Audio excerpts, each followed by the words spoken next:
നമ്മൾ ഭഗവാൻ ഗുരുവായൂരപ്പനെ പൂജിക്കാൻ തുടങ്ങിക്കഴിഞ്ഞാൽ നീ എൻ്റെ ഭക്തനായിന്ന് ഭഗവാൻ നമുക്ക് കാണിച്ചു തരുന്ന കുറച്ച് സിംറ്റംസ് ഉണ്ട്.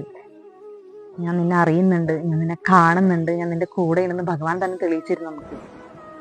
അതും കുറച്ച് ലക്ഷണങ്ങൾ തരും. ഈ പറയുന്ന ലക്ഷണം ഏതെങ്കിലും ഒന്ന് നിങ്ങളുടെ ജീവിതത്തിൽ ഉണ്ടായിട്ടുണ്ടോ? അതിൽ ആദ്യത്തെ എന്നുള്ളത് ഭഗവാന്റെ സ്വപ്ന ദർശനം.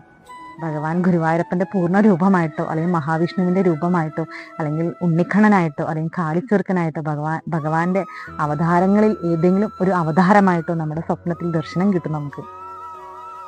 അതിന്റെ അടുത്ത ലക്ഷണം എന്നുള്ളത് നമ്മൾ പൂജാമുറിയിൽ ഭഗവാനോട് പ്രാർത്ഥിക്കുന്ന സമയത്ത്, നമ്മൾ കണ്ണുകൾ അടച്ചു പ്രാർത്ഥിക്കുന്ന സമയത്ത് പെട്ടെന്ന് കണ്ണ് തുറന്നു നോക്കിക്കഴിഞ്ഞാൽ ഭഗവാന്റെ വിഗ്രഹം നമ്മുടെ മുഖത്ത് നോക്കി ചിരിക്കുന്നതായിട്ട് ഫീൽ ചെയ്യും നമുക്ക്.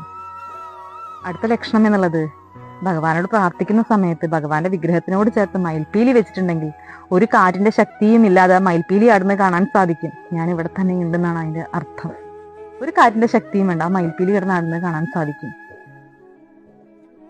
അടുത്ത ലക്ഷണം എന്നുള്ളത് നമ്മൾ ഒറ്റയ്ക്കിരിക്കുന്ന ഒരു വേളയിൽ, നമ്മൾ ഭഗവാനോട് പ്രാർത്ഥിക്കുകയോ അല്ലെങ്കിൽ നമ്മൾ ഒറ്റയ്ക്കിരിക്കുന്ന ഒരു വേളയിൽ ചന്ദനം ഉപയോഗിക്കുന്നില്ലെങ്കിൽ തന്നെ നല്ല ചന്ദനത്തിന്റെ ഗന്ധം ഫീൽ ചെയ്യും നമുക്ക്. ഭഗവാൻ നമ്മളെ തൊട്ട് തഴുകി പോകുന്നത് നമുക്ക് അറിയാൻ സാധിക്കും.